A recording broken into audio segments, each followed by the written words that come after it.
नमस्कार दोस्तों, आप सभी का स्वागत है आपके अपने चैनल एक कहानी ऐसी भी में।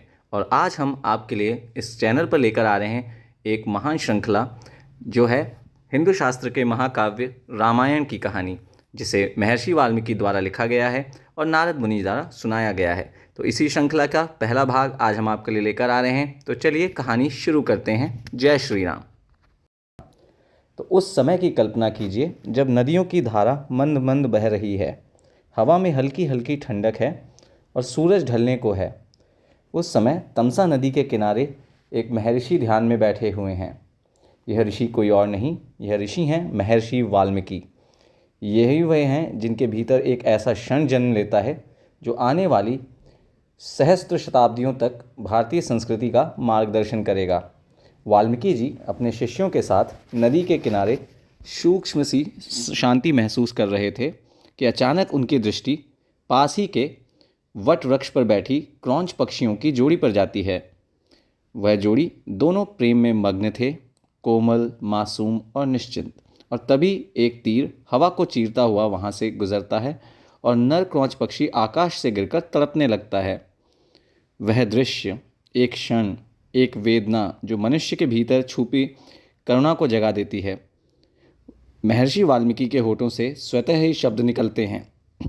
वह शब्द निकलते हैं एक छंद के रूप में, एक श्लोक के रूप में, जो इतिहास का पहला श्लोक, पहला काव्य बनता है। तो वह श्लोक कुछ इस प्रकार था।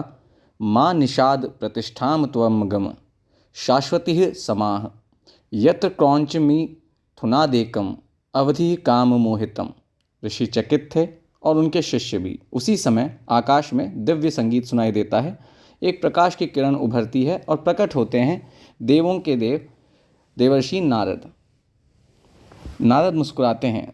नारद मुनि मुस्कुराते हुए कहते हैं, वह जानते हैं कि यह केवल एक पक्षी के वध पर उत्पन्न होने वाला श्लोक नहीं था, यह विश्व के पहले काव्यकार का जन्म हुआ था। वाल्मीकि प्रणाम करके पूछते हैं, देवर्षि यह क्या था?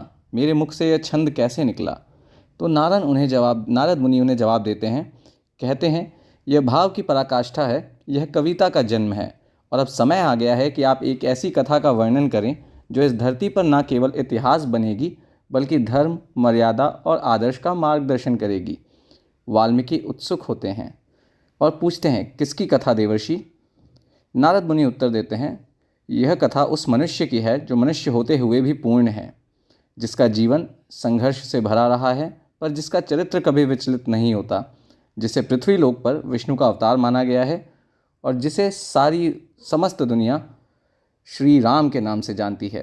फिर नारद पूरी राम कथा संक्षेप में सुनाते हैं।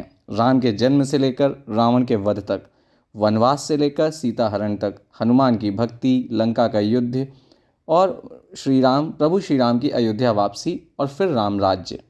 वाल्मीकि पूरी कथा ध्यान से सुनते हैं। उनके मन में एक सवाल आता है, देवर्षि क्या इस कथा को कोई सुनेगा? क्या यह कलयुग तक भी प्रासंगिक रहेगी?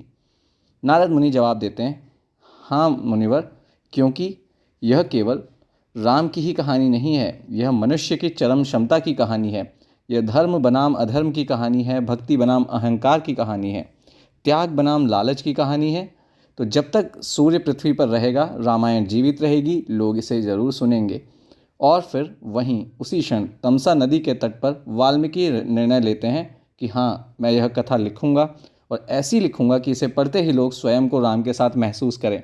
और इसी प्रकार आदि काव्य रामायण रचना के लिए तैयार हो जाता है।